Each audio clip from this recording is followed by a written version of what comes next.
सदाशिवसमारम्भां शङ्कराचार्यमध्यमाम् अस्मदाचार्यपर्यन्तां वन्दे गुरुपरम्पराम्। ध्यानमूलं गुरुर्मूर्ति पूजामूलं गुरुर्पादं मन्त्रमूलं गुरुर्वाक्यं मोक्षमूलं गुरुर्कृपा। लक्ष्मीपदे कमलनाभ सुरेश विष्णु वैकुण्ठकृष्ण मधुसूदना श्री श्रीनिवासा ब्रह्मण्य केशवा जनार्दना चक्रवाणे विश्वरूपा विभो मम देहि करावलम्बम्। ओम सच्चिदानंद समर्थ सद्गुरु साईनाथ महाराज की जय। जगद्गुरु सच्चिदानंद समर्थ साईनाथ महाराज की जय। எல்லாம் வல்ல சத்குருநாதருடைய அருட்பெரும் கருணையினால் எங்களுடைய ஷிரடி யாத்திரை ரொம்ப அற்புதமான முறையில் சுவாமியே பண்ணிக்கிட்டார். ஒவ்வொரு முறையும் யாத்திரை போகும்போதும் ஒவ்வொரு விதமான அனுபவங்கள், ஒவ்வொரு விதமான பக்தர்களுடைய மனோபாவங்கள், அடியேனுக்கும் பாடமும் கிடைக்கும், அனுபவமும் கிடைக்கும், வந்தவங்களுக்கும் பாடமும் கிடைக்கும், அனுபவங்களும் கிடைக்கும். அப்போ ஒவ்வொரு செயல்பாடுகளுக்குமே ஒரு பாடங்களும் அனுபவங்களும் இந்த பூமியில் அப்படி உண்டு. அதாவது வாஸ்தவத்தில் நம்ம எடுத்திருக்கிற இந்த டாபிக் என்ன அப்படின்னு கேட்டிங்கன்னா, தெய்வத்தினுடைய அருளும் சத்குருநாதருடைய கிருபையும் அப்படின்றது தான் நம்ம இப்போ தெளிவாக நம்ம எடுத்துட்டு இருக்கோம். இந்த தெய்வத்தினுடைய அருள் மற்றும் சத்குருநாதருடைய கிருபை அப்படின்னு சொல்கிறதுல தெய்வத்துடைய அருளா இல்லை சத்குருநாதருடைய கிருபையா ரெண்டு இருக்குது. இந்த ரெண்டில் எது பெருசு அப்படின்னு நம்ம பேதம் பார்த்துட்டோன்னு வைங்களேன், மகா தப்பு, அது மகா பாவம் ஆயிடும். தெய்வத்தினுடைய அருள் இல்லாமல் சத்குருநாதருடைய தரிசனம் கிடைக்காது. சத்குருநாதருடைய தரிசனம் இல்லாமல் தெய்வத்தினுடைய அருள் கிடைக்காது. இதைத்தான் மகாரண்யம் ஸ்ரீ முரளிதர சுவாமிகள் அதை ஒரு பாட்டாவே பாடுவார். என்னன்னா, குரு கிருபை இல்லாமல் ஹரி கிருபை இல்லை, ஹரி கிருபை இல்லாமல் பக்தியும் இல்லை, பக்தி இல்லாமல் ஒரு முக்தியும் இல்லை அப்படின்னு சொல்லக்கூடிய ஒரு அற்புதமான பாடல். அதாவது குரு கிருபை இல்லை அப்படின்னா ஹரி கிருபை இல்லை, ஹரி கிருபை இல்லை அதாவது தெய்வத்துடைய அருள் இல்லை அப்படின்னா பக்தி இல்லை அப்படின்றது தான் அர்த்தமாகும். அதாவது ஒரு மகாத்மா கிட்ட ஒரு பக்தர் போய் கேட்குறார், என்னன்னா பகவத்கீதையில் ஒரு யோகங்கள்னு இருக்கு இல்லையா, அதாவது பக்தி யோகம், ஞான யோகம், கர்மயோகம். பக்தி யோகம், ஞான யோகம், கர்மயோகம், இந்த 3 யோகங்கள் இருக்கு. இதில் 3த்துல நான் எதை அனுஷ்டிக்கிறது அப்படின்னு ஒருத்தர் போய் கேட்டிருக்கார். சுவாமிகள் சொல்லியிருக்காரு, சத்குரு ஞானானந்தகிரி சுவாமிகள், ஞாபகத்தோட இருப்போம் அப்படின்னாராம். ஞாபகத்தோட இருப்போம் அப்படின்னா என்ன அப்படின்னா, ஞான யோகம், பா பக்தி யோகம், கா கர்மயோகம். அப்ப ஞாபக 3மே ஒன்றுக்குள்ள ஒன்றாக இருக்கக்கூடியது தான் அப்படின்றத சத்குரு ஞானானந்தகிரி சுவாமிகள் ரொம்ப அழகுற சொல்லியிருக்கார். இதை உங்களுக்கு புரியும்படி சொல்லணும் அப்படின்னா, மண்ணிலேருந்து தான் அந்த பருத்தி செடி வளருது. அந்த பருத்தி செடியிலேருந்து தான் பஞ்சு அப்படின்னு சொல்லக்கூடியது வருது. பஞ்சிலேருந்து நூல் வருது, நூலிலேருந்து ஆடை வருது. அப்ப பஞ்சு பெருசா அல்லது நூல் பெருசா அல்லது சட்டை பெருசா அப்படின்னு நம்ம பேதம் பார்க்க முடியுமா? அதை போல தான் பக்தி, கர்மா, ஞானம், இந்த 3மே ஒன்று. அதை போல தான் யார் எந்த வழியை கடைபிடிக்கிறாங்களோ அவர்கள் அடையக்கூடிய இலக்குனா என்ன அப்படின்னு ஒன்று இருக்கு. பொதுவாக இந்த மாணிக்க வாசக பெருமானுடைய அந்த அழகான சிவபுராணத்தில் புல்லாய் பூடாய் புழுவாய் மரமாய் பல்விருகமாய் பறவையாய் பாம்பாய் கல்லாய் மனிதராய் பேயாய் கணங்களாய் வல்லுசராகி முனிவராய் தேவராய் செல்லா நின்றைய தாவர சங்கமத்துள் எல்லா பிறவிகளையும் பிரித்தலைத்தேன் எம்பெருமான் மெய்யே நின் பொன்னடிகள் கென்று இன்று உடுற்றேன் அப்படின்னு சொல்லக்கூடிய பாடல். அதில் எத்தனாவது பிறவி மனித பிறவி வருது அப்படின்றத நம்ம கொஞ்சம் ஜாக்கிரதையை கவனிக்கிறோம். இந்த பிரபஞ்சத்தில் அவதாரம் பண்ண ஒட்டுமொத்த மகான்களும் சொல்லக்கூடிய ஒரே வார்த்தை என்னன்னா, மனுஷ பிறவி கிடைக்காது, சாதாரணமாக கிடைச்சிடாது, கிடைச்சதை பிரயோஜனப்படுத்தி கொள்ளணும் அப்படின்றதான் மகான்கள் சொல்லுவாங்க. ஷிரடியில் ஒருத்தருக்கு உடம்பு சரியில்லை, அவர் சாகக்கூடிய தருவாயில் இருக்கார். அப்போ பாபா சொல்றாரு, சாகிறதுக்கான ஷிரடிக்கு வந்த மோட்சம் பெறத்துக்கு நீ வரலையா அப்படின்னு பாபா கேட்கிறார். ஷிரடிக்கு போறது எதுக்கு போகணுமா, அங்கங்க சுத்தி பார்த்துட்டு கிடைக்கிறத சாப்பிட்டுட்டு காசை வெட்டியே செலவு பண்றதுக்கா போறோம்? இல்லை, அப்படி போகக்கூடாதான். டூரிசமா போகக்கூடாதான், யாத்திரையா போகணுமா. என்ன யாத்திரையா போகணும்? பாபாவே சொல்லியிருக்கார். இந்த ஷிரடி பாபாவுடைய சச்சரிதத்துல ஒரு அத்தியாயத்துல காகா சாஹேப் தீட்சித் வந்து பாபாவை பார்த்து ஒரு கேள்வி கேட்கிறார். பாபா, நான் ஷிரடி விட்டு போகணுமா? ஆமா போகணும். எங்க போறது? மேல மேல அப்படின்னு பாபா சொல்வார். சரி, அதுக்கு போகிறதுக்கு என்ன பாபா வழி அப்படின்னு பாபா கேட்கிறாரு. பாபாட்ட அவருக்கு தீட்சித் ஐயா கேட்கிறார். அப்ப பாபா சொல்றாரு, அங்க போகிறதுக்கு இங்கிருந்தும் ஒரு வழி இருக்கு அப்படின்றாரு. அங்க அப்படின்னா மோக்ஷம்னு அர்த்தம். அங்க போகிறதுக்கு இங்கேயும் ஒரு வழி இருக்கு. ஆனா போகிறது அவ்வளவு ஈஸி இல்லை. போற வழியில முதல்ல ஓனா எல்லாருக்கும் ஒரு வழிகாட்டிய கூட கூட்டு போனீங்கன்னு வைங்களேன், அந்த நபர் ஒழுங்கான அந்த உன்னுடைய நோக்கம் எதுவோ, உன்னுடைய குறிக்கோள் எதுவோ அதை நோக்கி அழைச்சி கொண்டு செல்வார் அப்படின்னு பாபா சொல்வார். அப்ப பாபா சொல்லக்கூடிய விசேஷமான அந்த திருவாய்மொழி இருக்குதே, அது எப்படிப்பட்டது அப்படின்னா, இந்த தேசத்துல, இந்த பாரத பூமியில 7 புண்ணிய நகரங்கள் உண்டு. 7 புண்ணிய நகரங்கள். அந்த 7 புண்ணிய நகரங்கள் என்னென்ன அப்படின்றது யாருக்காவது தெரியுமா? மோட்சத்தை கொடுக்கக்கூடிய புனித பூமி அப்படின்னு அர்த்தம். சப்தபுரி நகரங்கள் அப்படின்னு அர்த்தம். 7 புண்ணிய நகரங்கள் அப்படின்னு அர்த்தம். என்னென்ன நகரங்கள் புனிதமான மோட்சத்தை கொடுக்கக்கூடிய நகரங்கள் அப்படின்னு பார்த்தீங்கன்னா, அயோத்தி ஸ்ரீ ராமச்சந்திரமூர்த்தியினுடைய பூமி மோட்சத்தை கொடுக்கக்கூடியதான். அடுத்தது மதுரா.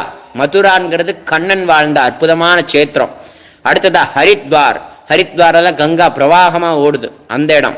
அடுத்து காஞ்சிபுரம். நம்ம தமிழ்நாட்டில் மோட்சத்தை கொடுக்கக்கூடிய ஒரு ஸ்தலம் அப்படின்னா காஞ்சிபுரம் இருக்கு அப்படின்றது சொல்லப்பட்டிருக்கு. மீதி இருக்கக்கூடிய சேத்திரங்கள் எல்லாமே வடநாட்டில் தான் இருக்கு. அதுல காசி, வாரணாசின்னு சொல்லக்கூடிய சேத்திரம். அடுத்தது உஜ்ஜயினி, மகா காலபைரவர் இருக்கக்கூடிய சேத்திரம். அடுத்து துவாரகை அப்படின்னு சொல்லக்கூடிய கண்ணனுடைய சேத்திரம். இந்த 7 சேத்திரத்திலையும் மோட்சத்தை கொடுக்கக்கூடிய சேத்திரம் அப்படின்னு புராண இதிகாசங்கள் சொல்லப்பட்டாலும், இந்த 7 நகரங்களை காட்டிலும் இன்னும் சொல்லப்படாத சேத்திரங்கள் இந்த பூமியில நிறைய உண்டு. பண்டரிபுரம், சரிங்களா, மோட்சத்தை எத்தனை மகான்களுக்கு மோட்சத்தை கொடுத்திருக்கிற ஸ்தலம். திருவண்ணாமலை, எத்தனை மகான்களை ஈர்த்து இழுத்து கோடான கோடி பக்தர்களுக்கு ஞானத்தை வாரி கொடுக்கக்கூடிய இடம். புரியுதுங்களா சொல்ல வர்றது? அப்ப அது போல ஷிரடின்ற சேத்திரம் கூட மோட்சத்தை கொடுக்கக்கூடிய வல்லமை கொண்ட ஒரு அற்புதமான ஸ்தலம் அப்படின்றது சொல்லப்பட்டிருக்கு. ரொம்ப உயர்ந்ததான திருவாய்மொழியை நம்ம குருநாதர் கொடுத்திருக்கார். அப்ப இந்த மனுஷ பிறவி அப்படின்றது ரொம்ப ரேர் அப்படின்றத மகான்கள் ரொம்ப சுட்டி காட்டுறாங்க. அந்த சுட்டி காட்டக்கூடிய நிலை நம்ம பொதுவா பாபாவுடைய சச்சரித்திரமா இருக்கட்டும், நிறைய பேர் வீடியோஸ் போடுறாங்க, அது எல்லாம் இருக்கட்டும், எல்லாமே உன் கர்மா உன் கர்மா உன் கர்மா அப்படின்றது நிறைய பேர் சொல்லுவாங்க. அதுல ஒரு சின்ன லீலை, அந்த லீலையை அப்படின்னு உங்களுக்கு சொல்றேன். யாருடைய கர்மாவையும் யாராலையும் வாங்க முடியாது. என் கர்மாவை என் மனைவியால வாங்க முடியாது, என் மனைவியினுடைய கர்மாவை நான் வாங்க முடியாது. தனியா நிர்வாணமா வந்த நம்ம தனியா நிர்வாணமா தான் போகணும். எங்கிருந்து வந்தோமோ அங்கிருந்து தான் நம்ம போய் ஆகணும். தனியா தானே வந்தோம், கூட்டா சேர்ந்து போக முடியுமா? முடியாது இல்லையா? அப்ப தனியா வந்த நம்ம தனியா தான் போகணும். அப்ப சாப்பிடும்போது மனைவி குழந்தைங்க சொந்த பந்தம் எல்லாம் ஒன்னா பசிக்குமா? அப்படி பசிக்கவே பசிக்காது. அவங்களுக்கும் ஒரு உலகம். எனக்கு ஒரு உலகம் அப்படின்னா என் மனைவிக்கு ஒரு உலகமா இருக்கலாம், என் குழந்தைங்களுக்கு ஒரு உலகமா இருக்கலாம், என்னை சுற்றி இருக்கக்கூடியவங்களுக்கு ஒரு ஒரு உலகமா இருக்கலாமே தவிர உலகம் அப்படின்றது ஒண்ணுதான். புரியுதுங்களா? உலகம் வேறு வேறு இருந்தாலும் உலகம் ஆகிய ஒரு வஸ்து, ஒரு காட்சி பொருள் ஒன்னே ஒண்ணுதான் அப்படின்றத அடியன் சொல்றேன். அதுல ஒரு அற்புதமான லீலைய அடியன் உங்களுக்கு தெளிவுபட அடியன் சொல்றேன். பூரி ஜெகநாதர் ரொம்ப உயர்ந்ததான சேத்திரம். அந்த சேத்திரத்துல வாழக்கூடிய ஒரு பரம பக்தர்.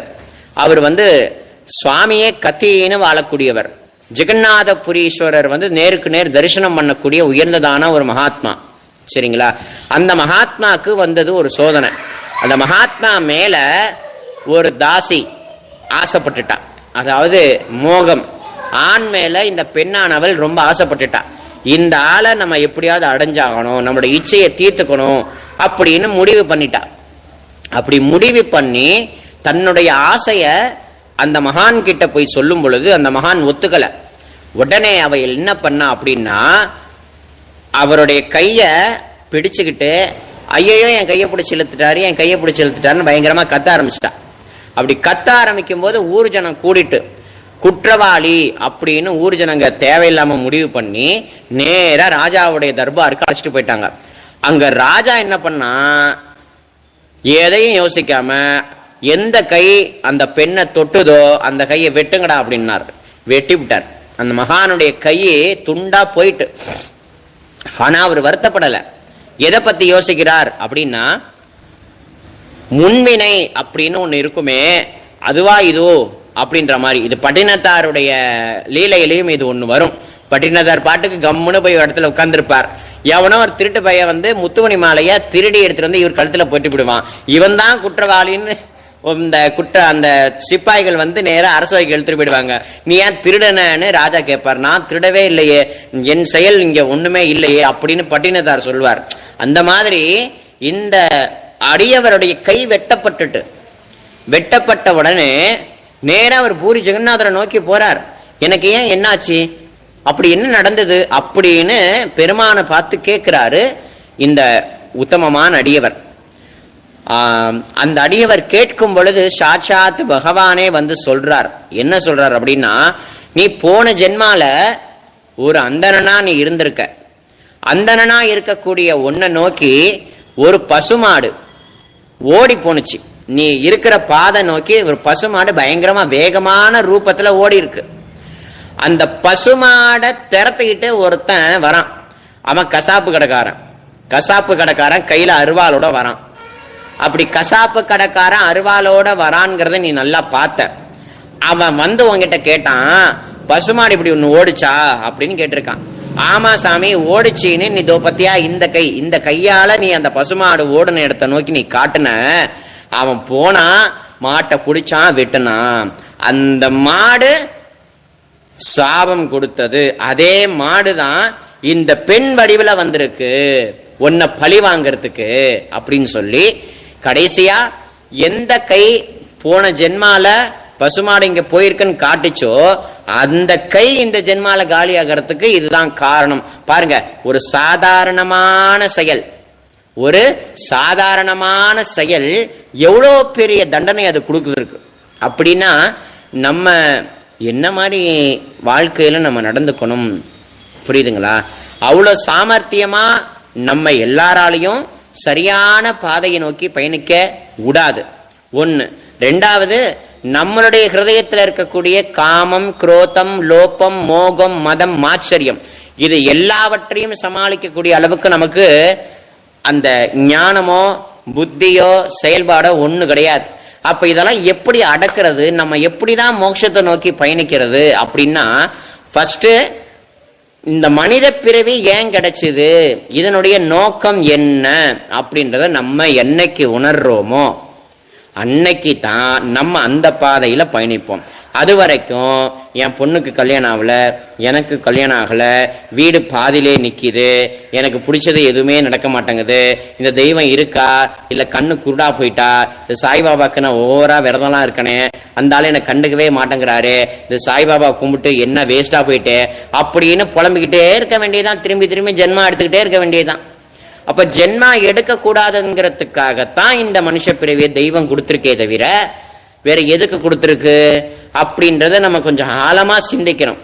இந்த மனுஷ பிறவி எவ்வளவு ஒரு அற்புதமானது, இந்த தலையிலேருந்து இந்த கால் வரைக்கும் எவ்வளவு பவித்திரமானது. ஆனா ஒரு நாள் இல்ல ஒரு நாள் இந்த உடம்பு கீழே விழுந்துடும், இதை எரிச்சிருவாங்க இல்ல புதைச்சிருவாங்க, என்ன வேணாலும் நடக்கும். ஆனா தெய்வத்தை அடையறதுக்கான ஒரு கருவியா தெய்வம் நமக்கு இதை கொடுத்திருக்கு. தெய்வம் முதல்ல எப்படி இந்த மனுஷ பிறவியை கொடுத்திருக்கு அப்படின்றத அந்த தெய்வத்தினுடைய அருளை நம்ம உணரணும். அப்புறமா சத்குருநாதருடைய கிருபைய. ஃபர்ஸ்ட் தெய்வம் நமக்கு எப்படி இந்த பிறவியை கொடுத்தது, நம்ம எப்படி எப்படிலாம் பயணப்பட்டு ஒரு அம்மாவினுடைய கர்ப்பப்பையில புகுந்தோம் அப்படின்றத ஒரு விஷயத்தை பத்தி நம்மாழ்வார் ரொம்ப ஆழ்வார் அப்படின்னு சொல்லக்கூடிய நம்மாழ்வார். இந்த ஆழ்வார்கள் நாயன்மார்கள் நம்ம தமிழ்நாட்டில் இருந்திருக்காங்க, அவங்களெல்லாம் பத்தி யாரும் பேசுறது இல்லை, பெருசா யாரும் தெரிஞ்சுக்கணும்னு ஆசைப்படுறது இல்லை. அதுல நம்மாழ்வார் அழகா அவருடைய திருவாய்மொழிகள்லையோ அவருடைய அந்த பாசுரங்கள்லையோ அழகா எழுதியிருக்கிறதா சொல்லப்பட்டிருக்கு. அதாவது ஒரு மனுஷ பிறவி எடுத்த ஜீவன் அதனுடைய பாவ புண்ணியத்துக்கு ஏற்றாற் போல சொர்க்க நரகாதிகளை அடையுமா. அப்படி சொர்க்க நரகாதிகளை அடைஞ்சி அதனுடைய பாவங்களை அனுபவிச்சதுக்கு அப்புறம் அங்கிருந்து தள்ளி விட்டுருவாங்களாம். அப்படி தள்ளி விடும் பொழுது கசக்கி புளிஞ்சு கரும்பு எப்படி சார ஆக்கி அந்த கரும்பு எப்படி கசங்கி போயிடும், அந்த மாதிரி அந்த பாவ புண்ணியத்தை ஆரம்பிச்ச அந்த ஆத்மாக்களை ஒரு உதருமா மேலேருந்து தள்ளி விடுவாங்களாம். இனி இன்னைக்கு போவில்லை, போ உனக்கு அடுத்த பிறவி கிடைக்க போகுது போ அப்படின்னு அமைச்சு விடுவாங்களாம். அந்த ஜீவன் ஒரு பனி பிரதேசத்துல விழுமா, பனி கூட்டங்கள்ல போய் விழுமா. அந்த பனி கூட்டங்கள் நீரா மாறி பூமியில விழுமா. ஆக மொத்தம் ஃபர்ஸ்ட் மேலேந்து கீழே விழுது பனிமூட்டம், பனிமூட்டத்திலேருந்து பூமியில விழுது ரெண்டாவது. அது நிறைய விஷயங்கள் உண்டு. இந்த டாபிக் எடுத்தோம் அப்படின்னா, இப்ப நான் சொல்ற டாபிக் எடுத்தோம்னா இதுக்கே இன்னைக்கு முடிஞ்சிடும். அதனால மேலோட்டமா அடியேன் சொல்லிட்டு இருக்கேன். அந்த பனித்துளி பூமியில விழுதான். ரெண்டாவது, பூமியிலேருந்து விழப்பட்ட அந்த ஜீவன் ஒரு சாப்பிடக்கூடிய உணவு பொருளா அது மாறுமா. ஃபார் எக்ஸாம்பிள் வெண்டைக்காய் கறியா, இல்ல நெல் மணியா, இல்ல ஒரு முருங்கைக்காயா, இல்ல சாப்பிடக்கூடிய எந்த விதமான பதார்த்தங்களா அது மாறுமா. சரிங்களா? அப்படி மாறி யார் வீட்டுக்காவது அது போகும். 3 ப்ராசஸ். 4வது ப்ராசஸ், அதை ஒரு ஆடவன் சாப்பிட்றான். அப்படி சாப்பிடும்போது ஒரு அணுக்களா அவனுடைய சரீரத்துக்குள்ள அந்த ஜீவன் மாறுமா. அப்படி மாறி அவனுடைய உடலுக்குள்ள ஃபர்ஸ்ட் அந்த ஜீவன் பிரவேசிக்கும். பிரவேசிச்சதுக்கு அப்புறமா 5வது ப்ராசஸ், அவனுக்கு கல்யாணம் அப்படின்னு ஒண்ணு பண்ணி வைப்பாங்க. கடைசியா அந்த ஜீவன் திருமண வாழ்க்கையில ஈடுபட்டு அந்த ஜீவனான அந்த அணுக்கள் அந்த கர்ப்பப்பையில ஒரு ஜீவனாக மாறி குழந்தையாக மாறி அழுமா. 5 ப்ராசஸ் சொல்லியிருக்கேன், புரியுதுங்களா? 5வது ப்ராசஸ்ல கர்ப்பப்பையில இருக்கக்கூடிய குழந்தை சொரூபத்தில் இருக்கக்கூடிய அந்த ஜீவன் பயங்கரமா அழுமா. பகவானே, என்னை இப்படியே நீ என்னை கொன்னுடு, எனக்கு இப்ப இங்க இருக்கிறதே எனக்கு ஒரு மாதிரி இருக்கு, மலம் மூத்திரம் எல்லாத்துலயும் சிக்கி சின்ன பின்னமா நான் கிடக்குறேன், என் அம்மான்னு சொல்லக்கூடிய இந்த பொண்ணு என்னென்னமோ சாப்பிட்டு தள்ளுறா, என்னால முடியல, நரக வேதனையா இருக்கு, பகவானே நான் வெளியில என்ன தள்ளிவிடாத, தள்ளினா நான் உன்னை அடியோட மறந்துடுவேன், பகவானே நீதான் என்னை ரட்சிக்கணும், நீதான் என்னை காப்பாற்றணும், தயவு பண்ணி என்னை வெளில விடாதன்னு கத்துமா, அழுவுமா, விடாதன்னு கத்துமா. அப்ப பகவான் என்ன சொல்வான் அப்படின்னா, 10வது மாசம் வரப்போது வெளில வா அப்படின்னு அடிச்சு வெளில திறப்பானா. வெளில திறத்தின அடுத்த செகண்டே, ஆஹா நம் கிருப்பையால பிறந்த குழந்தைக்கு பசிக்குமே அப்படின்னு சொல்லி தாயினுடைய மார்பகங்கள்லேருந்து பகவானே பாலை ஊட்டெடுக்க வைத்து ஆகாரமா தரானா. எவ்வளவு பெரிய கிருப்பை, பகவானுடைய ஒரு அற்புதமான கிருப்பை. இது எவ்வளவு பெரிய விஷயம். சாதாரணமா நம்மலாம் குழந்தை பெற்றுக்கிறோம் அப்படின்றது அது சாதாரணமானதாவே போயிட்டு அதனுடைய ஒரு தாத்பரியம், அதனுடைய ஒரு தெய்வத்தினுடைய அருளுடைய கிருபை எதையுமே எண்ணி பார்க்கறது இல்லை நம்மள யாருமே. புரியுதுங்களா? பல பேருக்கு குழந்தை பாக்கியம் இருக்கலாம், சில பேருக்கு இல்லாம இருக்கலாம். அது அனைத்துமே தெய்வத்தினுடைய அருள், மற்றபடி வேற எதுவுமே இல்லவே இல்லை அதுல. சரிங்களா? அப்படி மனுஷ பிறவியா அந்த ஜீவனை வெளியில கொண்டு வந்து அதுக்கு பசிக்குமேங்கிறத பகவான் கவலைப்பட்டு அதுக்கான ஆகாரத்தை கொடுத்து அந்த குழந்தைய அழகா நடக்க வச்சு கொஞ்சம் கொஞ்சமா அந்த குழந்தைய பெரிய பிள்ளைய ஆக்கி அந்த குழந்தையினுடைய அந்த வாழ்நாள் முழுவதும் பகவான் அந்த குழந்தை கூடவே இருக்கார், நம்ம கூடயும் இருக்கார் பகவான். இதுதான் பகவானுடைய அருள் அப்படின்னு சொல்லக்கூடிய ஒரு உச்சம். புரியுதுங்களா? ஏன்னா பகவானுடைய அருள் இல்லை அப்படின்னா தெய்வத்தினுடைய அந்த கிருபை, பகவானுடைய கிருபை அப்படின்றது ஒண்ணு இல்லை அப்படின்னா இந்த பிரபஞ்சமே கிடையாது. சாயி சச்சரிதத்துல ஈஸ்வரனான பகவான் நினைச்சானா இந்த பிரபஞ்சத்தை படைக்கிறச்ச மரம் படைச்சானா, செடி கொடி படைச்சானா, புல் பூண்டு தாவரம் நீர்நிலைகள் மீன் முதல எல்லாத்தையும் படைச்சு பார்த்தானா, திருப்தியே இல்லையா. கடைசியில தன்னுடைய சொரூபத்தையே படைக்க வச்சானா. ஞானமே வடிவான ஒரு சொரூபத்தை படைக்க வச்சு அதுக்கு நல்லது கெட்டதுன்னு புரிய வைக்கிற மாதிரி புத்தியை கொடுத்து அதுக்கு ஞானமே வடிவான நல்ல அறிவை கொடுத்து எது தப்பு எது நல்லதுங்கிற புரிய வைக்கக்கூடிய சிந்தனைகளை கொடுத்து தன்னுடைய சொரூபமாவே ஒரு ஜீவனை படைச்சாராம் பகவான். அப்பதான் பகவான் திருப்தி அடைஞ்சாராம். எப்படியாவது இந்த ஜீவன் நம்ம தான் படைச்சிருக்கோம், கடைசியில திரும்பவும் நம்ம கிட்ட வரத்துக்காக தான் இதை படைச்சிருக்கோம் அப்படின்றத உணர்ந்து கொண்டு இந்த ஜீவன் நம்மளை நோக்கி வருதா இல்ல பாதை தடுமாறி போகுதா அப்படிங்கிறத அந்த பகவான் பார்ப்பாராம். புரியுதுங்களா? அப்ப மனுஷ பிறவியனுடைய ஒரு அற்புதமான விசேஷத்தை நம்ம கொஞ்சம் உணரணும். இது ரொம்ப டீப்பா போனோம் அப்படின்னா மற்ற காரியங்களை நம்ம மற்ற விஷயத்தை பத்தி நம்ம பேச இயலாது. ஏன்னா இப்பவே 21 நிமிடங்கள் ஆயிட்டு இல்லையா? மற்ற விஷயங்களை நம்ம பார்த்து மகிழணும். ஆகையினால தெய்வத்தினுடைய அருள், கடவுள் இருக்காரா இல்லையாங்கிறதே பல பேருக்கு சந்தேகம் உண்டு.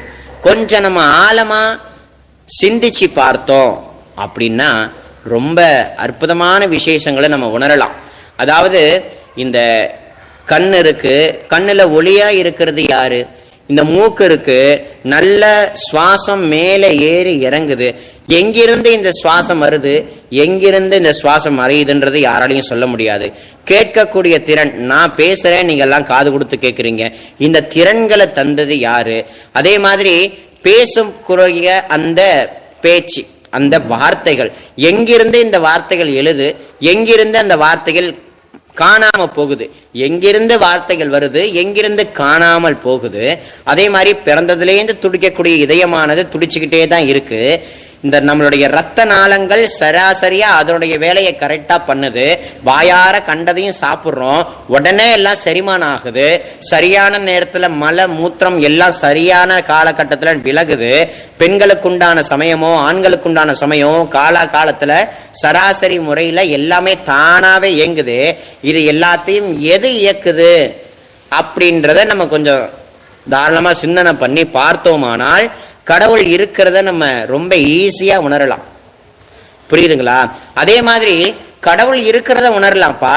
கடவுளை அடையணும்னா கடவுள் இருக்கிறத நம்ம உணரலாம். கடவுளை அடையணும்னா என்ன பண்றது அப்படின்னா, கடவுளை அடையணும்னா இத்தனையும் எது தந்தது, அது எது அப்படின்றத சிந்தனை பண்ண ஆரம்பிக்கணும். அது எது? இப்ப நம்மளுடைய சரீரத்துல உயிர் அப்படின்னு ஒண்ணு இருக்கு. இந்த சரீரத்துல உயிர் அப்படின்னு ஒண்ணு இருக்கு. இப்ப நான் சம்பாதித்தேன், நான் சாப்பிட்டேன், என்னுடைய உழைப்பால இந்த வீட்டை கட்டினேன் அப்படின்னு நம்ம நான் நான் நான் நான் சொல்லிட்டு இருக்கோமே. இப்ப பேசக்கூடிய இந்த தருணத்துல இருந்து அடுத்த 10 நிமிஷத்துக்குள்ள என்ன நடக்கும் அப்படின்றத யாராவது சொல்ல முடியுமா? 1 மணி நேரத்துக்குள்ள என்ன நடக்கும் அப்படின்றத யாராவது சொல்ல இயலுமா? அது கூட விட்டுருங்க. இன்னைக்கு நைட்டு நல்லா தூங்குவீங்க, காலையில ஏந்திரிப்போமா இல்ல ஏந்திரிக்காமலேயே போயிடுவோமா அப்படின்றத யாராவது கணிக்க முடியுமா? தூங்குறது யாரு அப்படின்றத உங்களால கண்டுபிடிக்க முடியுமா? தூங்குறது யார்? நைட்டு ஒரு 10-11 மணி ஆனாலே தானா அப்படியே சொக்க வைக்கக்கூடிய அந்த போதை எங்கிருந்து வருது? தூக்கம் எங்கிருந்து வருது? தூங்குறது யார் அப்படின்றத ஒரு கேள்வி நமக்குள்ள வச்சுக்கணும். இந்த நம்ம ரமண மகரிஷி அவரை எடுத்துக்கங்க. அவருடைய வாழ்க்கையில நடந்த ஒரு அற்புதமான சமாச்சாரம். அவர் இருக்கார், அவரை சார்ந்த ஒருத்தர் மரணம் அடைஞ்சாச்சு. இது ரொம்ப நெருக்கமா உடையவர். நேத்து நைட்டு வரைக்கும் பேசியிருக்கார், காலையில பார்த்தா ஆளு இல்லை. அப்ப நேத்து நைட்டு வரைக்கும் என்கிட்ட பேசினது எது அப்படின்னு அவர் யோசிக்க ஆரம்பிச்சிட்டார். போனது இந்த உடம்பை விட்டு அவர் போயிருக்கு. இந்த உடம்புக்குள்ளதான் ஏதோ ஒண்ணு இருந்து புறப்பட்டு போயிருக்கு. அது போனதுனாலதான் இது கீழே விழுந்திருக்கு. அப்போ போனது எது அப்படின்றத அவர் ஆராய்ச்சி பண்ண ஆரம்பிச்சிட்டார். போனது எது, இறந்தது யாரு அப்படின்றத அவரு ஆராய்ச்சி பண்ண ஆரம்பிச்சிட்டார். செத்தவன் மாதிரி தானும் படுத்துக்கிட்டு தன்னையே சோதனை பண்ணி பார்த்திருக்கார். அப்ப நமக்குள்ள ஒண்ணு இருக்கு, அது எது அப்படின்றத அவர் சிந்திக்க ஆரம்பிச்சிட்டார். அதுக்கு ஒரு மூல மந்திரமா நான் யார் அப்படின்ற ஒரு கொஸ்டின் மார்க் அவர் வச்சிருக்கார். நான் யார் அப்படின்ற ஒரு கொஸ்டின் மார்க். நான் இந்த உடம்பா அப்படின்னா, நாளைக்கு இந்த சரீரம் கீழே விழுந்துட்டா இது வரைக்கும் பேசின இந்த சரீரம் நாளைக்கு பேசுமா? பேசாது. அப்ப எது உள்ளுக்குள்ளே இருந்து பேச வச்சுது, எது தூங்குனது, எது சாப்பிட்டது, எது சிந்திச்சுது, அதை கூட எல்லாத்தையும் விடுங்க, புரியுது புரியல, மனசுன்னு ஒண்ணு சொல்றோம். என் மனசை யாரும் புரிஞ்சுக்கல அப்படின்னு இங்கதான் தொடுவோம். மனசு இங்கேயா இருக்கு? கொஞ்சம் சிந்தனை பண்ணி பாருங்க, மனசு எங்கே இருக்கிறது அப்படின்னு ஒரு கேள்விக்குறி வைக்கிறோம்னு வைங்களேன். மனது எங்கே இருக்கிறது அப்படின்னு ஒரு கேள்விக்குறி. நம்மளாம் சாதாரணமான யோசிக்கக்கூடிய நல்ல சிந்தனை உள்ளவங்களா பார்த்தோம் அப்படின்னா, என் மனசை யாருமே புரிஞ்சுக்கல அப்படின்னு நம்ம சாதாரணமா சொல்லுவோம். மனசுன்றது இங்க இருக்கு அப்படின்னு நினைக்கிறோம். இதை கிழிச்சா மனசு கண்டுபிடிக்க முடியுமா? கிழிச்சா என்ன வரும்? ரத்தம் தான் வரும். மனசு எங்க இருக்கு? அதை கூட விட்டுடுங்க. இந்த சரீரத்துல டாக்டருங்களை அறுவை சிகிச்சை பண்றாங்க, இதுக்குள்ளதான் உசுறு இருக்கு அப்படின்னு நம்ம ஆழமா நினைக்கிறோமே. பைபாஸ் சர்ஜரின்னு சொல்லக்கூடிய இதுல இருந்து இந்த வயிறு வரைக்கும் கிழிப்பாங்க. கிழிச்சு நல்லா பொழந்து எதெல்லாம் வேலை பார்க்கணுமோ வச்சு தச்சு முடிச்சிருவாங்க. கிழிக்கும் போது உயிர் போக வேண்டியதானே, ஏன் போல? அப்ப அது இங்க இருக்கா, அது இங்கதான் இருக்கா அப்படின்னா, இங்கதான் இருக்கு, சூக்ஷ்மமா இருக்கு. அப்ப அது எது அப்படின்றத நம்ம கொஞ்சம் டீட்டெயிலா நமக்கு நாமே ரிசர்ச் பண்ணணும். நான் யார், பேசுறது யார், கேட்கறது யார், சாப்பிடுறது யார், தூங்குறது யார் அப்படின்றத நம்ம கொஞ்சம் நமக்கு நாமே சிந்தனை பண்ணி பார்த்தா, மனுஷ பிறவியினுடைய பிரயோஜனம் என்ன, இந்த மனுஷ பிறவி எதுக்காக எடுத்திருக்கோங்கிற நல்ல அறிவு, ஆறாவது அறிவுக்கு யோசனை கொடுக்கறதுக்கு ஒரு நல்ல வழியா இது அமையும். இதே யோசனை ஒரு ஆடு யோசிக்குமா? முடியாது. ஒரு மாடு யோசிக்குமா? முடியாது. நீர்நிலைகள்ல வாழக்கூடிய மீன்கள் யோசிக்குமா? யோசிக்காது. அதுங்களுக்கு அந்த திறமை இல்லை, பகவான் கொடுக்கல. ஆனா அதுக்கான ஒட்டுமொத்த சாமர்த்தியத்தையும் திறமையையும் ஞானத்தையும் மனுஷ பிறவிக்கு மட்டுமே பகவான் கொடுத்து கருணை காட்டியிருக்கிறாரே ஒழிய, மற்றபடி வேற எந்த ஜீவராசிகளையும் அந்த மாதிரி சிந்தனைக்குள்ள போக விடாதபடி அதனுடைய கர்மாவை பொறுத்து பிறவியை கொடுத்து முடிச்சுட்டார். அப்ப நான் யார் அப்படின்ற சிந்தனையை நம்ம வளர்க்கத்தான் நம்ம எதை நோக்கி பயணம் பண்றோம். அப்ப நமக்கு வழிகாட்டுறதுக்கு ஒருத்தர் வேணுமே, நமக்கு வழிகாட்டுறதுக்கு ஒருத்தருக்கு வேணுமே. நம்முடைய லட்சியம் என்ன? பகவானுடைய திருவடி. மோட்சம். மோட்சம் அப்படின்னா என்ன? மரணம் அப்படின்னு நம்ம நிறைய பேர் நினைச்சுக்கிறோம். மோட்சன்றது மரணம் கிடையவே கிடையாது. அது வள்ளலார் பெருமான் சொல்வது என்ன சொல்றார் அப்படின்னா, மறுபிறப்பு இல்லாத ஒரு நிலை, பிறவா நிலை அப்படின்னு சொல்றார். பிறவாத ஒரு வரம் வேண்டும் அப்படின்றதெல்லாம் நாயன்மார்கள் ஆழ்வார்கள்லாம் பகவான் மேல பாடியிருக்காங்க. பாண்டுரங்கனுடைய பக்தர்கள் கூட பாடியிருக்காங்க, எனக்கு மறுபிறவி வேண்டாம் பாண்டுரங்கா, உன்னுடைய சரணாகத விந்தங்களுக்கையும் சாதுக்களுடைய ஒரு சங்கத்தையும் எனக்கு கொடுப்பா, வேற எதுவும் வேண்டாப்பா இந்த வாழ்க்கையில அப்படின்னு அவங்க அழுதுருக்காங்க. அப்ப பகவானுடைய திருவடியை அடையிறது மட்டும்தான் நம்மளுடைய லட்சியம். இப்ப அந்த லட்சியம் என்னங்கிறது கொஞ்சம் ஓரளவு உங்களுக்கு புரிஞ்சிருக்கும்னு நினைக்கிறேன். அப்ப லட்சியம், நம்ம பிறந்ததுக்கான லட்சியம் இதுதான். சாய்ராம், எனக்கு இப்ப நீங்க சொல்றீங்க லட்சியம்ன்றது அதுதான் சொல்றீங்க, அப்புறம் எதுக்கு எனக்கு நான் கல்யாணம் பண்ணிக்கிட்டேன், எனக்கு குழந்தை பெற்று எடுத்துக்கிட்டேன், தேவையில்லாம கஷ்டங்கள்ல உளர்ற நீ இதெல்லாம் ஏன் அப்படின்னு நம்ம கேட்கிறோம் அப்படின்னா இது நம்ம பூர்வ ஜென்ம வாசனையினால வந்த விளைவு, பூர்வ ஜென்ம வாசனையினால வந்த விளைவு கர்மா அப்படின்றத அடியன் சொல்றேன். இதத்தான் முன்னாடி ஒரு ஜெகநாத பெருமானுடைய அடியவர் பசுமாடு இந்த பக்கம் போயிருக்குன்னு இப்படி வழிகாட்டி விட்டார்.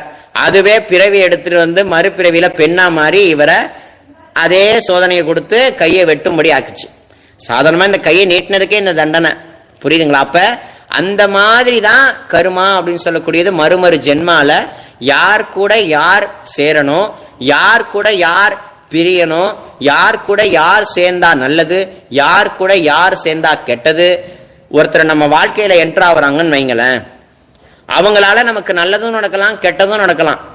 ஐயோ நான் இவங்க கூட தெரியாதனமா பழகிட்டேனே, இந்த மாதிரி ஆயிட்டே அப்படின்னு ஃபீல் பண்றதுனால பிரயோஜனம் கிடையாது.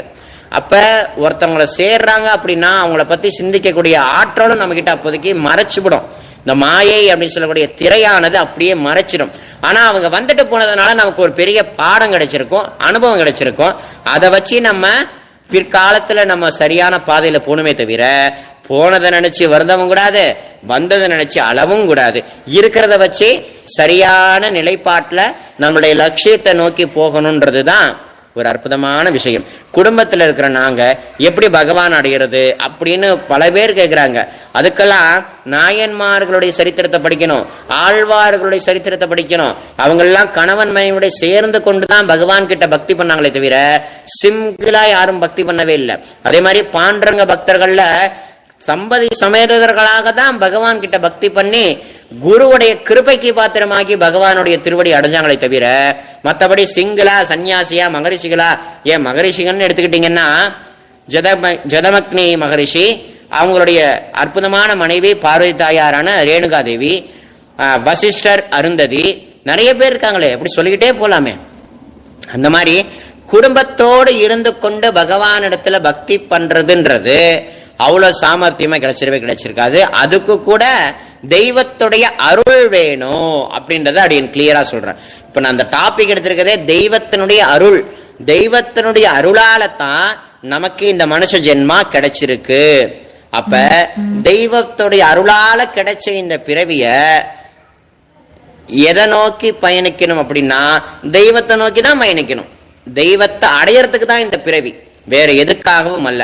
சரி, தெய்வத்தை அடையணும்னு நீங்க சொல்லிட்டீங்க, யாருங்க வழிகாட்டுறது அப்படின்னு நீங்க கேக்குறீங்கன்னு வைங்களேன். யாருங்க வழிகாட்டுறது அப்படின்னு கேட்டீங்கன்னா தெய்வம்ங்கிறது முருகனா இருக்கு, ஐயப்பனா இருக்கு, ஈஸ்வரனா இருக்கு, பெருமாளா இருக்கு, இந்த மாதிரிலாம் இருக்கு. நான் எந்த தெய்வத்தை கும்பிடுறது?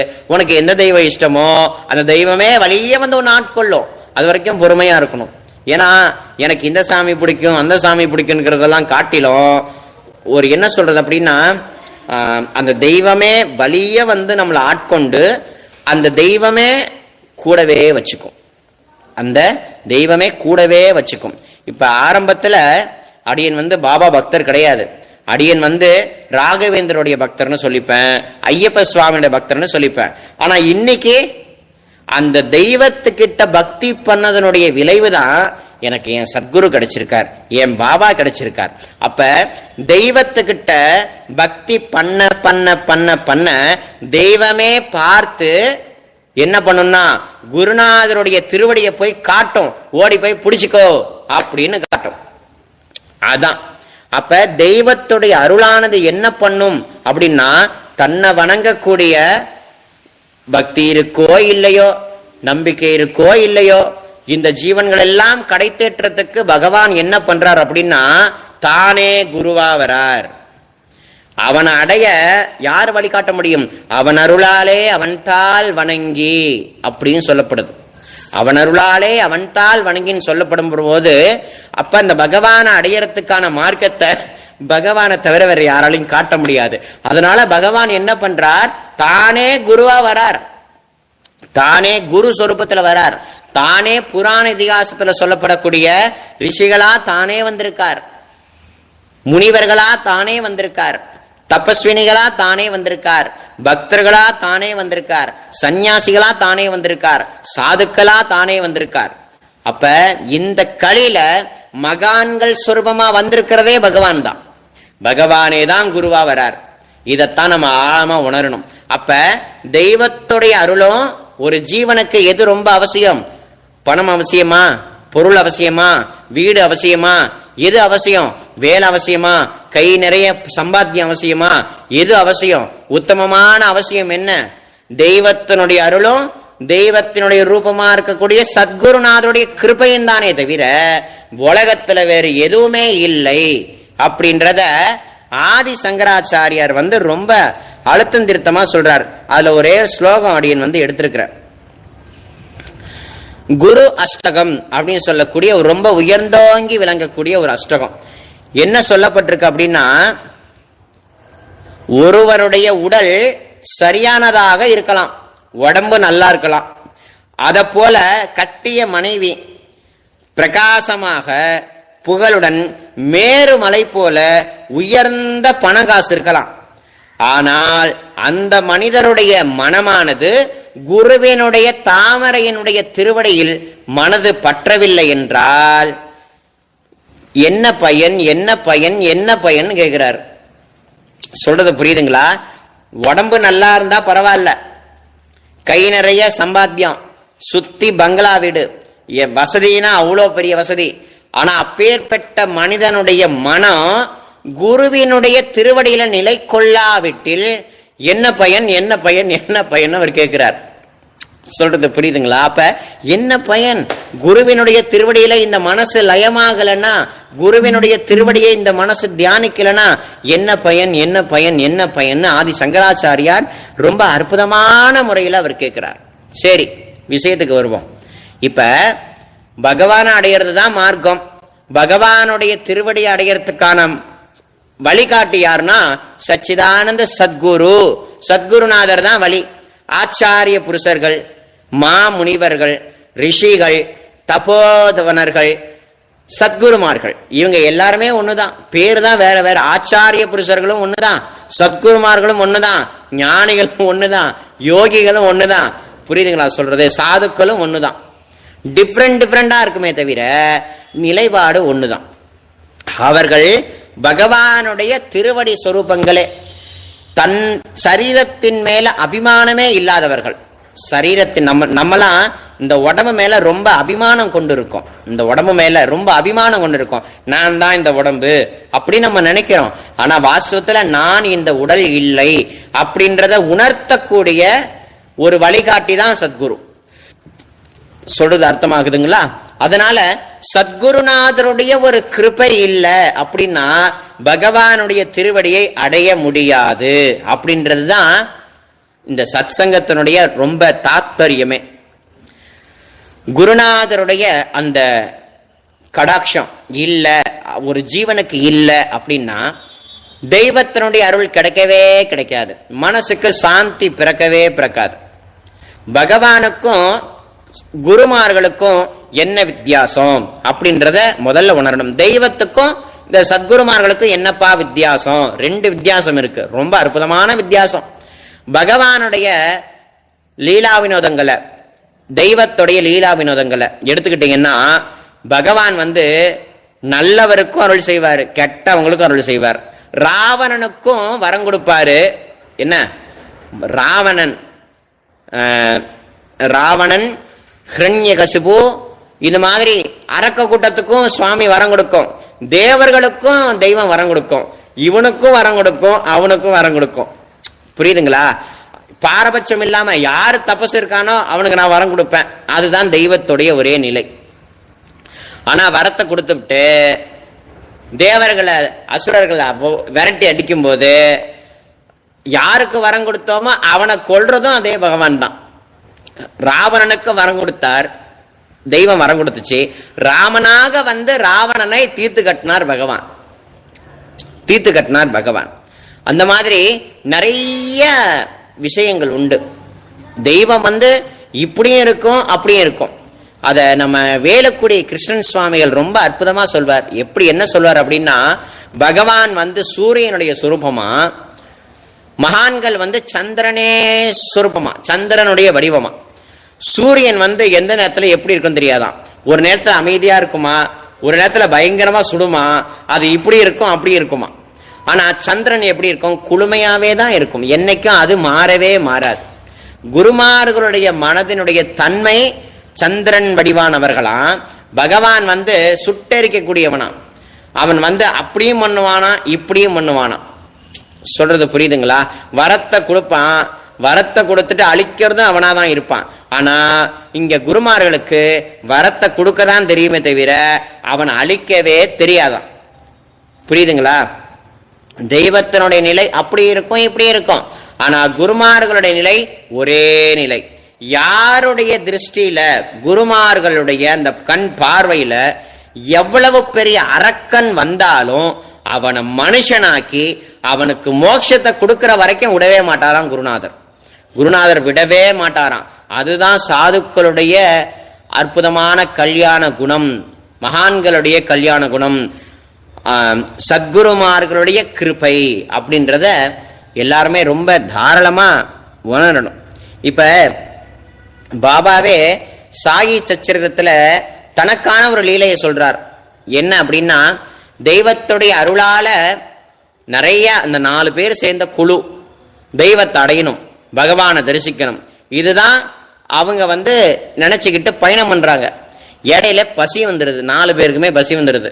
அப்ப அதுல ஒருத்தர் நம்ம பாபாவும். அப்படி பசி வர நேரம் பார்த்து 3 பேரும் என்னானாலும் பரவாயில்ல, இந்த காட்டுக்குள்ள பகவானை தேடி அலையிறது தான் எங்களுடைய லட்சியம் சொல்லி 3 பேரும் பாபா விட்டுட்டு போயிடுறாங்க. கடைசியில பாபா வனஜாரி அப்படின்னு சொல்லக்கூடிய ஒரு ஆளை பார்க்கிறார். ஏன் இவ்வளவு தூரம் அலையிறீங்க? பயங்கரமான காடு இது, எந்த பக்கம் போனா எந்த பக்கம் போன்னு சொல்ல முடியாது, ரொம்ப பசியோட இருக்கீங்க, சாப்பிட்டு போங்களேன் அப்படின்னு சொன்னா கேட்கல. ஆனா பாபா மட்டும் கேட்டார். பாபா கேட்டு ஆகாரத்தை சாப்பிட்டுட்டு நன்றி சொல்லலான்னு எழுந்திருக்கிறச்ச குருவுடைய சுரூபம் அப்படியே தெரிஞ்சுது. குருநாதான்னு அப்படியே காலில் விழுந்துட்டார் பாபா. அப்ப தெய்வத்தை அடையணும் அப்படின்னு லட்சியத்தோட ஓடக்கூடியவங்களுக்கு குருமார்கள், குருநாதர் எந்த ரூபத்திலையாவது கரை தேற்றி விடணும், அதாவது இவங்களுக்கு வழிகாட்டணும்னு நினைச்சு அந்த பகவானே இந்த மனுஷ ஸ்வரூபத்துல வரார். மனுஷ ஸ்வரூபத்துல தான் வருவாருன்னு இல்ல, நம்ம சொந்தக்காரங்க ஸ்வரூபத்துல கூட வருவார். நாயன்மார்கள் சரித்திரத்துல ஒரு உயர்ந்ததான நாயன்மாருடைய அக்கா ஸ்வரூபத்துல பகவானே உபதேசம் பண்றாராம். அதே மாதிரி இன்னொரு நாயன்மார்கள் சரித்திரத்துல அப்பாவே குருவான், அப்பாவே குருவா கிருப பண்றாராம். தெய்வமே அப்பா சுரூபத்துல வந்திருக்கு, அப்பாவே அந்த இது. ரமணர் அவங்க அம்மாவுக்கு முக்தி கொடுத்தார், மோட்சத்தை கொடுத்திருக்கார். யாரு? பெத்த அம்மாவுக்கு அவர் மோட்சம் கொடுக்கிறார். அப்படின்னா இது என்ன மாதிரின ஒரு இந்த குருமார்களுடைய ஒரு கிருபை, குருமார்களுடைய ஒரு தன்மை, அவங்களுடைய அவதார நோக்கம், இதெல்லாம் நம்ம யோசிக்க யோசிக்க தெய்வத்துடைய அருளும் சத்குருநாதருடைய கிருபையும் இந்த ரெண்டும் சேர்ந்தா தான் ஒரு மனிதனை கடை தேற்ற முடியும். தெய்வத்தினுடைய அருள் இருந்தா மட்டும் பத்தாது, குருநாதருடைய அருள் இருந்தா மட்டுமே ஒரு ஜீவன் மோட்சகதிக்கு போக முடியுன்றது தான் இந்த இதிகாச புராணங்கள்ல சொல்லப்பட்ட சத்தியம். ஃபார் எக்ஸாம்பிள், பண்டரிபுர சேத்திரம் உங்க எல்லாருக்கும் தெரியும் எங்க இருக்குன்னு. மகாராஷ்டிரா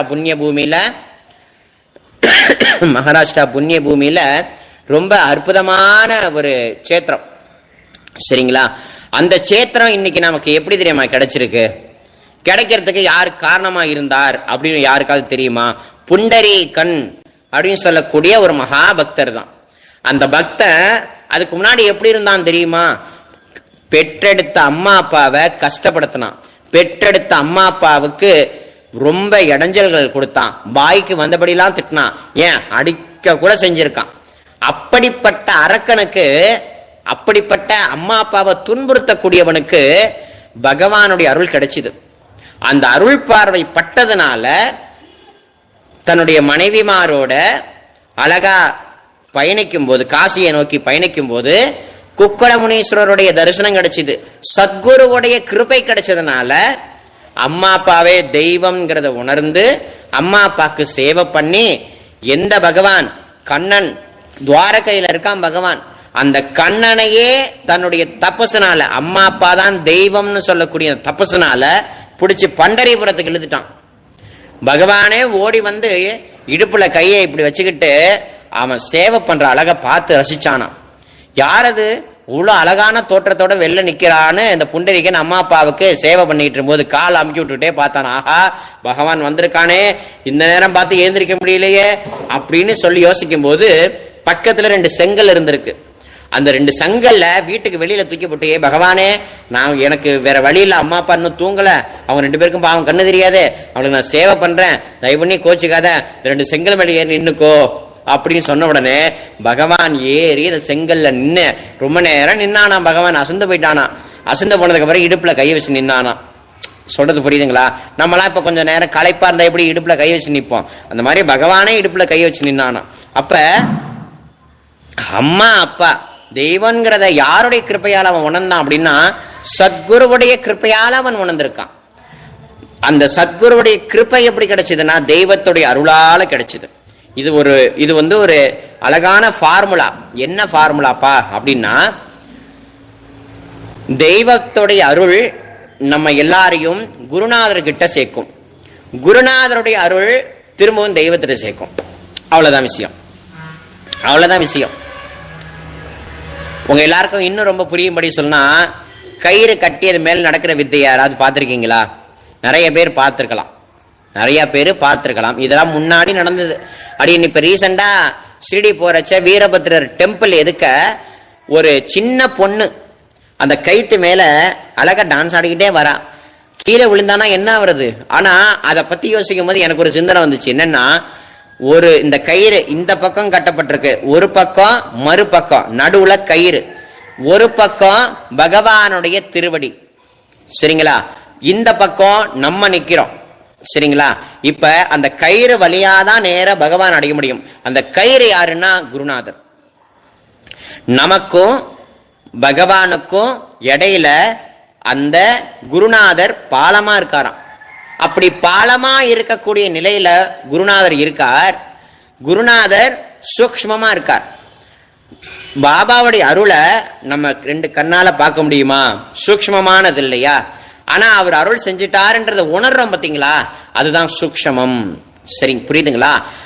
அந்த பக்கம் திருவடி தான் மோட்சத்துக்கான திருவடி, இந்த பக்கம் நம்ம பிறவி எடுத்திருக்கோம், நம்ம நிக்கிறோம்.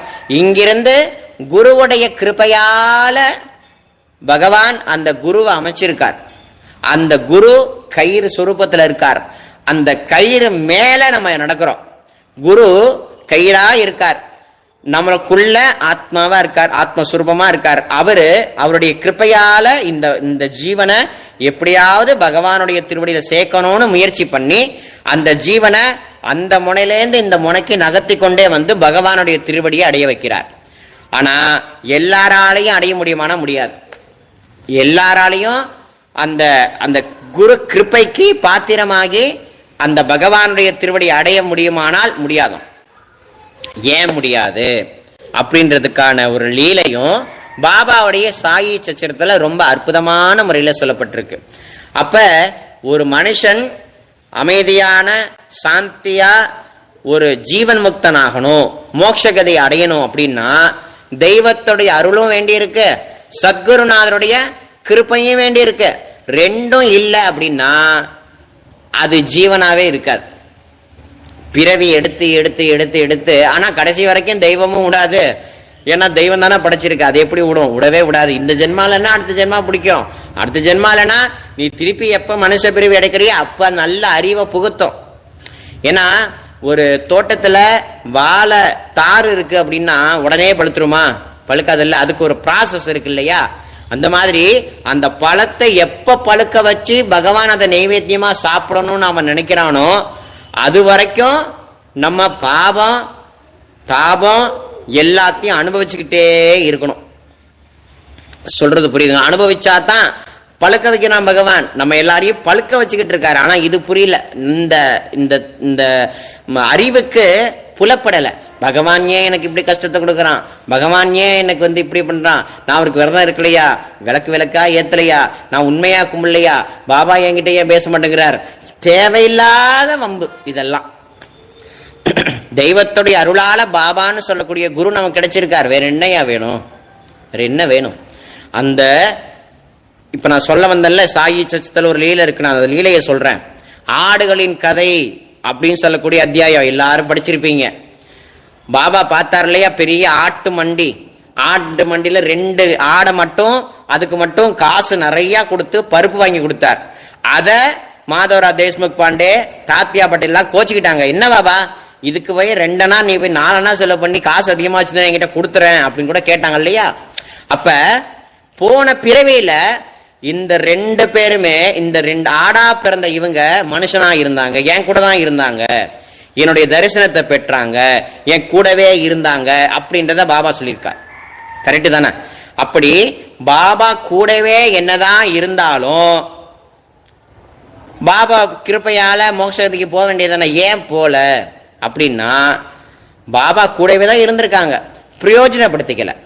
பிரயோஜனப்படுத்திக்கலன்னா எதுக்காக பாபா அப்படின்னு சொல்லக்கூடிய குரு வந்திருக்கார், அவர் எதற்காக நம்மளை ஆட்கொண்டிருக்கார், நம்ம என்ன பண்ணணும், அந்த குருநாதருடைய கிருப்பைக்கு பாத்திரமாகி பகவானுடைய திருவடியை எப்படி அடையணும்ன்ற நல்ல சிந்தனை, உயர்வான சிந்தனை வந்திருந்தாலுடைய அந்த ஜீவன்கள் ஒருத்தனுக்கு ஒருத்தன் அடிச்சுக்கிட்டு செத்து போய் கடைசியில இந்த ஆடுகளை பிறந்திருக்க மாட்டாங்க. இப்ப புரியுதுங்களா? பாபான்னு சொல்லக்கூடிய உயர்ந்ததான சத்குரு நமக்கு கிடைச்சிருக்கார். அந்த சொரூபத்தை நம்ம ஒழுங்கான முறையில பயன்படுத்தினா மட்டும்தான் நமக்கு மோட்சம் கிடைக்கும். அதை ஒழுங்காவே பயன்படுத்த தெரியலன்னு வைங்களேன், அந்த 2 அண்ணன் தம்பி எப்படி ஒருத்தனுக்கு ஒருத்தன் அடிச்சுக்கிட்டு செத்து போய் கடைசியில ஆடா பிறந்தான். ஆடா பிறந்தத ஞாபகார்த்தம் பாபா வச்சுக்கிட்டு, அந்த ஜென்மாலையும் ஞாபகார்த்தம் வச்சுக்கிட்டு மார்போடு அணைச்சி அதுக்கு ஒரு 4 ரூபாய்க்கு பருப்பு வாங்கி கொடுத்தார். இப்ப அந்த மாதிரி தான் நம்ம கதையும். சொல்றதோட அர்த்தம் புரியுதுங்களா உங்களுக்கு? அதனால ஒரு மகான் இருக்கார் அப்படின்னா ஒரு தீபம் இருக்குன்னு வைங்களேன், தீபத்துக்கு அடியில இருட்டு தான் இருக்கும், ஆனா தீபத்தை சுத்தி பிரகாசம் இருக்கும். தீபத்துக்கு விளக்குக்கு கீழே என்ன இருக்கும்? இருட்டு இருக்கும் இல்லையா? அதனால தான் ஒரு மகான், இந்த மகான் எனக்கு தெரியும், அந்த மகான் எனக்கு தெரியும் சொல்றதெல்லாம் முக்கியம் இல்லை. அந்த மகானுடைய வாக்க, அந்த மகானுடைய திருவாய்மொழிகளை, அந்த மகானுடைய கிருப்பைக்கு நீ பாத்திரமானவனா இருந்திருக்கியா, இதுதான் முக்கியமே தவிர வேற எதுவுமே முக்கியம் கிடையாது. புரியுதுங்களா? லீலைகள் நிறைய இருக்கு சாய்ராம், லீலைகள் நிறைய நிறைய நிறைய இருக்கு, சொல்லிக்கிட்டே இருக்கலாம். புரியுதுங்களா?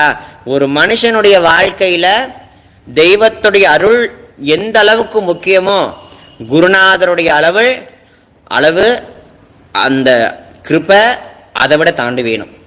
குரு கிருப்பை இல்லைன்னு வைங்களேன், முடியாது. பகவானே ஒரு நூல்ல படிச்ச சத்குருவினுடைய அவசியம் அப்படின்னு சொல்லக்கூடிய நூல்ல என்ன சொல்லியிருக்கார் அப்படின்னா, ஒரு சத்குரு இவனுக்கு மோட்சம் கொடுக்கலான்னு சொன்னாதான் பகவான் மோட்சம் கொடுப்பானா, இல்லைன்னா மோட்சம் கொடுக்க மாட்டானா. அப்ப குருவுடைய ஸ்தானம் எவ்வளவு உயர்ந்தது அப்படின்றத நம்ம உணரணும். அப்பேற்பட்ட குரு நம்ம பாபாங்கிறத நம்மள எத்தனை பேர் உணர்ந்திருக்கோம்? நம்மள எத்தனை பேர் உணர்ந்திருக்கோம்? இந்த மேல திரியிறார் பாத்தீங்களா கருணாமூர்த்தி, பாக்குறதுக்கு தான் அட்னகால போட்டுக்கிட்டு கிழிஞ்சு போன ஒரு கப்பனியை உடுத்திக்கிட்டு இருந்தாலும் அது ஒரு ஜோதி சொரூபம்.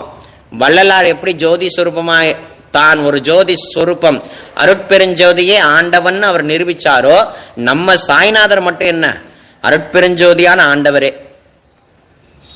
சரிங்களா? பாபா சாயி சச்சரிதத்துல ஒரு வார்த்தை சொல்லியிருக்கார், நீ எனது ஒளியை காண வேண்டுமானால் துளி அளவு கூட அகங்காரம் இல்லாமல் இருந்தால் என்னுடைய கிருபை உனக்கு கிடைக்கும்னு சொல்லியிருக்கார். அப்ப அந்த அகங்காரம், இந்த நான் நான் நான் நம்ம சொல்லிக்கிறோமே, யாராவது நம்மளை திட்டுனா கோபப்படுறோம், யாராவது நம்மளை அடிச்சா என்னையவன் அப்படி அடிக்கலாம் அப்படின்னு நம்ம கேட்கிறோம், யாராவது நம்மளை திட்டினா அவன் யார் என்ன சொல்றதுக்கு, நான் யார் தெரியுமா வந்துருது பார்த்தீங்களா அகங்காரம். இதுதான் அகங்காரம். யாரு என்ன சொன்னாலும், யாரு நம்மளை எப்படி வசப்படனாலும், யாரு நம்மளை தப்பான ஒரு இதுவா சொன்னாலும், ராதா கிருஷ்ணமாயி அம்மாவுடைய சரித்திரத்தை எல்லாரும் எடுத்துக்காட்டா எடுத்துக்குங்க. ராதா கிருஷ்ணமாயி அம்மாவை பேசாத பேச்சு இல்லை, காயப்படுத்தாத காயம் இல்லை. அம்மா எல்லாத்தையும் சகிச்சுக்கிட்டு குருநாதருடைய சேவைக்காகவே ஷிரடியில கிட்டத்தட்ட 8-9 வருஷ காலம் வாழ்ந்து ஷிரடியை சமஸ்தானமா மாத்தி கொடுத்துருக்காங்க. எப்படி நடந்தது? அந்த சகிப்புத்தன்மை, அந்த பொறுமை வேணும். இன்னைக்கு சாயந்தரம் கூட, இன்னைக்கு மத்தியானம் என்கிட்ட ஒரு அடியவர் போன் பண்ணார், சாய்ராம் வேலையே கிடைக்கல, இந்த இந்த பாபா கும்பிட்டு என்ன பிரயோஜனம்? இவ்வளவு வருஷம் ஒழுங்கா தான் வழி காட்டினாரு, இப்ப சாப்பாட்டுக்கே வழி இல்லாம ரொம்ப கஷ்டப்படுறேன். இவரை நான் பேசாம இந்த சாமியெல்லாம் கும்பிட்டதுக்கு பதில் ஏதாவது தொழில் பண்ணிருக்கலாமோ அப்படின்னு எனக்கு தோணுதுன்னு விட்டார். அப்ப இவ்வளோ காலமா வழிகாட்டின அந்த மகானுடைய அந்த அருளுக்கு என்ன என்ன நம்ம பண்ண போறோம் அப்படின்றத பத்தி யோசிக்கல. இவரை ஏன் கும்பிட்டோம் அப்படின்னு யோசிக்க ஆரம்பிச்சிட்டாங்க. என்னன்னா காரணம் இதான், கொஞ்சம் விளையாட விட்டு பார்ப்பார் சுவாமி, இவன் நம்புறானா இல்லையா அப்படின்றதெல்லாம் விளையாட்டு விட்டு பார்ப்பார். அந்த விளையாட்டுல நம்ம ஜெயிச்சோம் அப்படின்னா அந்த கிருப்பை என்னைக்கும் கிடைக்கும். அப்படி தோத்துட்டோம்னா கிருப்பை கிடைக்கும், திரும்பவும் எக்ஸாம் வரும். சொல்றது புரியுதுங்களா? அதனால ஒரு மனுஷனுடைய வாழ்க்கையில ரொம்ப முக்கியமானது தெய்வத்துடைய அந்த சிந்தனை, தெய்வத்துடைய அருள், குருவுடைய சிந்தனை, குருவுடைய அருள். இந்த ரெண்டும் தானே தவிர வேற எதுவுமே இல்லை. குருவுடைய கிருபை இல்லாம நாராயணனாகிய தெய்வத்தை அடைய முடியாது, ஈஸ்வரனாகிய எம்பெருமான அடைய முடியாது. ஏன் அப்படின்னா குரு தெய்வமே தான் குருவா வந்திருக்க, அவன் அருளாலே அவன் தாள் வணங்கின்கிற மாதிரி அவருடைய அருள் இல்லாம அவருடைய திருவடியை அடைய முடியாது. அப்படின்றதுதான் இந்த சத்சங்கத்தினுடைய ரொம்ப அற்புதமான உயர்ந்ததான விஷயம். நிறைய விஷயங்கள் சொல்லணும்னு நினைச்சேன், ஆனா எதுவுமே சொல்றதுக்கான நிலை இல்லை. ஏன்னா எங்கேயோ போயிட்டு இருக்கு இந்த வார்த்தைகள் எல்லாமே, எங்கிருந்து வருது எங்கிருந்து போகுதுன்னு என்னாலையும் கண்டுபிடிக்க முடியாது.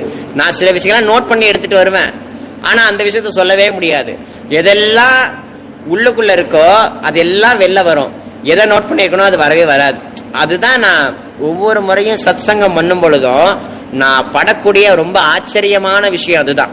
அப்ப பேசுறது நான் அப்படின்னு நினைக்கிறதா இல்ல பேசுறது அவர் அப்படின்னு நினைக்கிறதா அப்படின்னா, பேசுறது நான் அல்ல நினைக்கிறது தான் நல்லது அப்படின்றது எனக்கு பலமுறை பட்டிருக்கு மனசுல.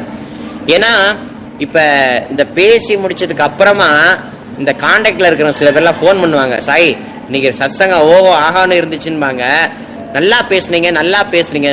பேசுனது நான் இல்லம்மா, நான் அது என்னமோ ஃப்ளோல வந்துட்டே இருக்குது, அது எங்கிருந்து வருது எங்கிருந்து அது போகுதுன்னு எனக்கு சரியான ஒரு நிலைப்பாட்டில் சொல்ல முடியல அப்படின்றத அப்படின்னு ரொம்ப தெளிவா அப்படின்னு சொல்லியிருக்கேன். சரிங்களா? அதனால 11ஆம் தேதி ரொம்ப முக்கியமான ஒரு சத்சங்கம் இருக்கு. 11ஆம் தேதி என்னைக்குன்னா செவ்வாய்க்கிழமை. செவ்வாய்க்கிழமை ரொம்ப முக்கியமான சத்சங்கம் இருக்கு. அந்த சத்சங்கத்துல எல்லாரும் கலந்துக்கணும். 11ஆம் தேதி என்ன விஷயம் அப்படின்னா, நம்மளுடைய ஸ்ரீ சாய் ராதாகிருஷ்ணமா யூடியூப் சேனல் ஆரம்பிச்சு 6வது வருஷம் தொடக்கம். அதனால அந்த 6வது வருஷ தொடக்கமான 11ஆம் தேதி அன்னைக்கு ஃபர்ஸ்ட் சுவாமி எப்படி அடியனை ஆட்கொண்டார், அதுக்கப்புறமா இந்த எப்படி வழிகாட்டி ஒரு விஷயங்களையும் பண்ண வச்சார், அதுக்கப்புறம் எப்படி இந்த சேனல் உருவானது, இந்த சேனலுக்கு ஏன் பாபாவுடைய பக்தை ராதா கிருஷ்ணா மாய் சொல்லக்கூடிய அந்த நாமத்தை ஏன் சூட்டணும், எதுக்காக சூட்டணும், இதெல்லா விஷயங்களையும் பத்தியும் அடியன் ரொம்ப டீட்டெயிலா அன்னைக்கு லைவ்ல சொல்ல போறோம். லைவ்ல தான் சொல்ல போறோம். ஆகையினால 11ஆம் தேதி ஒரு லைவ் இருக்கும், அவசியம் எல்லாரும் கலந்துக்கணும். 12ஆம் தேதியும் ஒரு லைவ் இருக்கும். 12ஆம் தேதி என்ன விஷயம்னா பௌர்ணமி சத் சங்கம். பௌர்ணமி இனிமே நம்மளுடைய சேனல்ல சத் சங்கம் அப்படின்னு ஒண்ணு இருக்க போறது. பௌர்ணமி எதை பத்தி அப்படின்னா பாபாவினுடைய லீலா வினோதங்களை பத்தி தான். அது ரொம்ப கிளியரா இருக்கும். அதனால 10ஆம் தேதியும் 11ஆம் தேதியும் ஒரு லைவ் இருக்கு, 12ஆம் தேதியும் ஒரு லைவ் இருக்கு. ஆக மொத்தம் இந்த 2 தேதியுமே அவசியம் எல்லாரும் கலந்துக்கணும். இதை பத்தின சின்ன ஷார்ட்ஸ்ல அடியன் ரொம்ப கிளியரா சொல்வேன். எல்லாரும் கலந்துக்கிட்டு சுவாமியனுடைய அந்த அருள் அமுதத்தை கேட்டு குருநாதருடைய அந்த கிருப்பைக்கு பாத்திரமாகும்படி கேட்டுக்கிறோம். குருவுடைய கிருப்பை, இந்த சத் சங்கம் அப்படின்னு ஒண்ணு கிடைச்சதுக்கு தெய்வத்துடைய அருள் காரணம். தெய்வத்துடைய அருளால குரு கிடைச்சார், குருவுடைய கிருப்பையால இந்த சத் சங்கம் நடக்குது. கடைசியில இதனுடைய எல்லை என்ன? பகவான் தான். புரியுதுங்களா? தெய்வத்துடைய கிருப்பையால இந்த சத் சங்கம் கிடைச்சிருக்கு. சத் சங்கத்தை கொடுத்தது யாரு? குரு கிருப்பை. குரு கிருப்பையால சத் சங்கம் பண்றோம். இதற்கான எல்லை எது, அதாவது இதற்கான முடிவு எதுன்னா பகவானுடைய திருவடி தான். எதுவுமே இல்லை. இப்படி போனா அப்படி, அப்படி போனா இப்படி, இப்படிதான் இந்த ரவுண்டிங் இருக்குமே தவிர குருவுக்கும் தெய்வத்துக்கும் எல்லளவும் பேதம் கிடையவே கிடையாது. அதுதான் இந்த சத்சங்கத்தினுடைய ஒரு தெளிவான ஒரு தத்துவம். குரு வேற தெய்வம் வேற அப்படின்ற பார்க்கக்கூடிய பேத பாவனையை விட்டு ஒளிங்க. குருதான் தெய்வமா வந்திருக்கு, தெய்வம்தான் குருவா வந்திருக்கு. எதுக்கு வந்திருக்கு?